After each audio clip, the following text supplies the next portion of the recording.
Namaste. Namaste.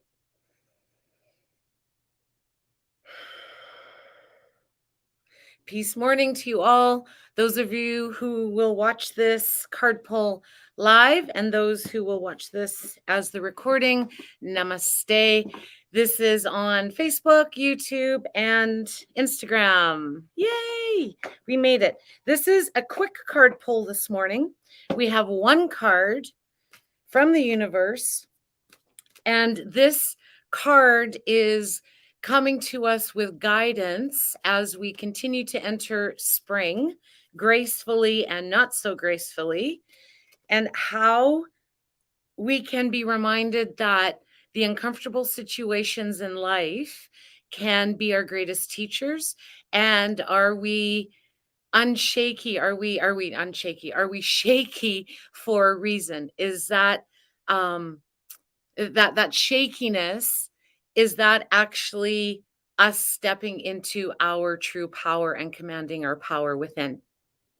That's what I love. I love it. I love it. I love it. So all of these pain points that we talk about, it's it's for a reason. It's because they show up and they're real. And by not talking about them, sometimes I feel that we feel very constricted.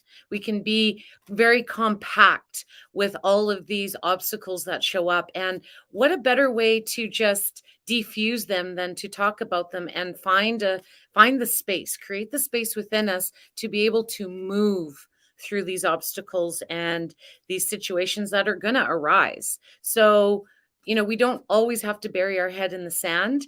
There is a time and a place maybe that may serve us. However, the frequency that I'm holding in the studio is to help us be more equipped with tools or medicine to be able to work through those restrictions and obstacles. Good morning.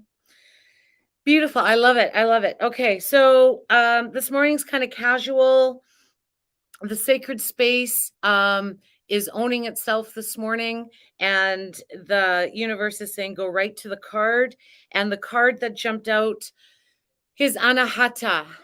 Anahata. And Anahata chakra is the heart chakra. It's air element, and it not stands for, but it translates into unstruck or unscathed.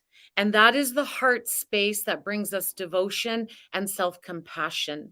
So let's say we want to wake up early in the morning to go for a walk, and you got everything planned out. Clothes are there, runners are ready, coffee's ready, whatever. You went to bed early, and then what happened is you slept in.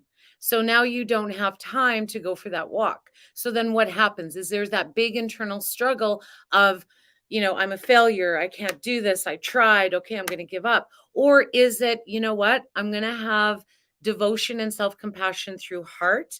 And I'm going to say, I'm going to try another day, or I'll try tomorrow, or I'm going to go now. I'm actually going to switch my schedule so I can bring that devotion into myself and work through this versus it lingering over you and becoming this dark cloud. Okay. And it takes work to be able to do that. I mean, it takes effort. Self-compassion is active. Self-devotion is very active. Receiving and surrendering is active. Okay, yet in a passive manner. And sometimes it's not. Sometimes self-devotion can be a big struggle. So maybe there's a lot of rajas, GUNA happening, a lot of rajasic fire energy, because maybe there's resistance. However, again, emotions are one piece of the pie. We have this whole pie, which represents our soul self. And if we only focus on the one piece of the pie, look at what other pieces are there that are not being utilized, that may offer support. Now, it also depends on how big that piece of the pie is. if life if you're living life and that piece of the pie, which represents emotions, is like 90% of the pie, okay, you're going to feel that. And that's going to be reflected in the perception you have, the experiences you have, within yourself and with others. Okay. So remember, the emotions are only a piece of the pie. It really is. Okay. Anahata. Let's see. I'm reading from the wrong book. Oh, where's my yoga book? Oh, I don't have the yoga book here.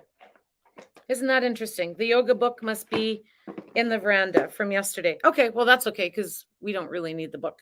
So, Anahata again is air element. So, when we look at the chakras, the lower three chakras are the earth, the fire, the water elements. Okay, earth, water, fire. And there are survival elements. And then when we get to heart sort of bridges those lower chakras to the higher chakras. Yet, that's why I think sometimes self compassion and forgiveness can be so challenging for many people because we're sort of jammed down in those lower chakras and we find it very hard and very challenged. We're not sure of the path to bring us up into the spaciousness of air element to expand that love into those areas as well.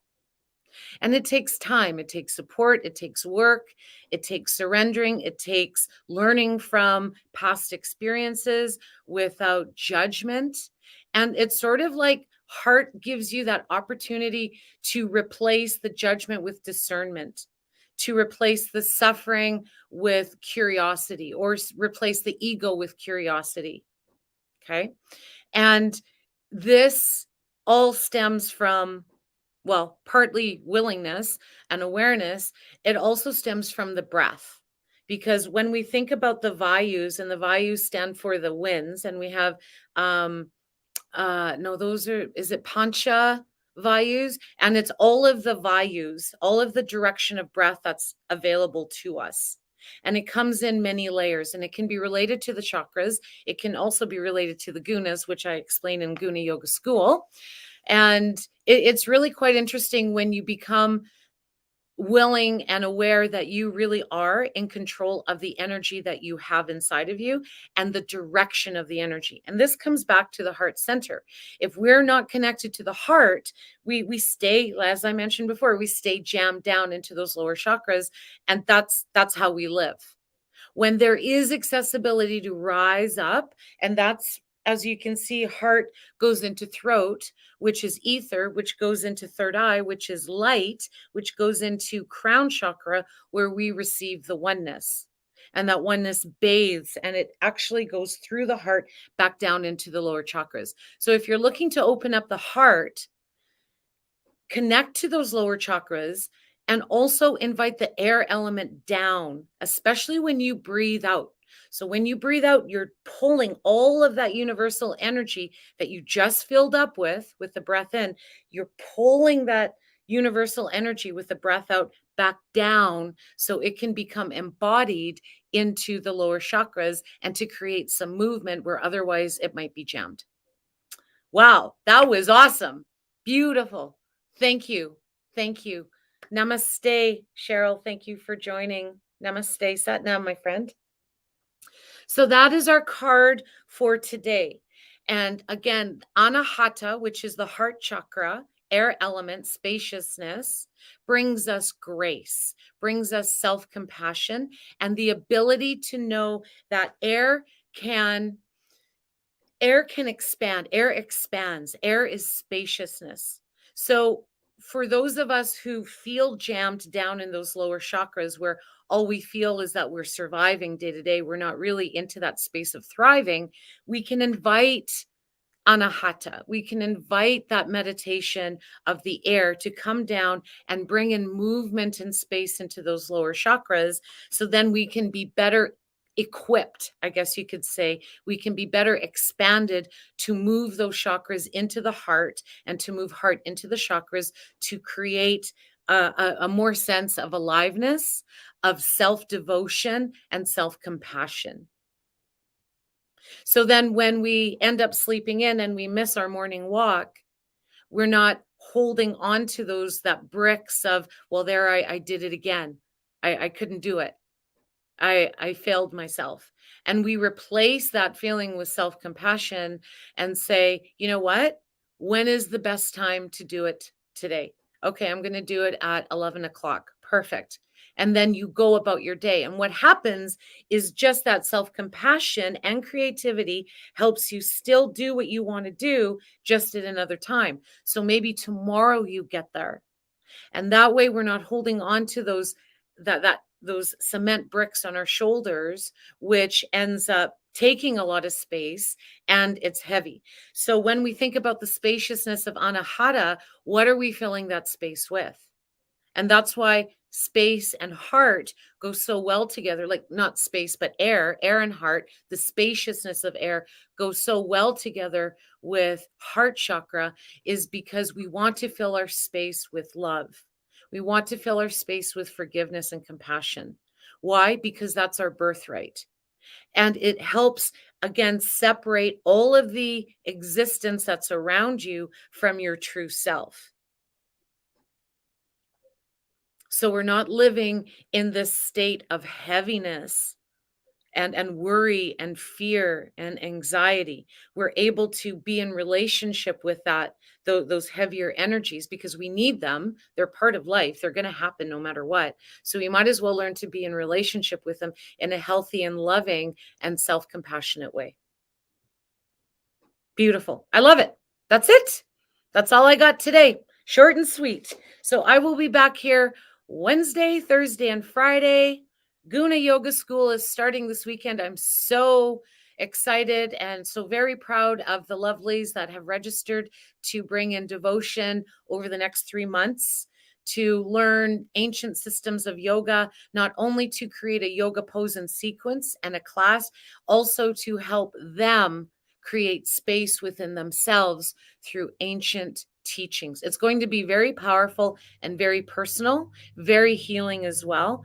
I'm going to help these beautiful people, these beautiful souls, create space within themselves to step in and command the power within. Because when you learn that you can step into the power without being afraid of the power that you have, you really can offer space. There it is.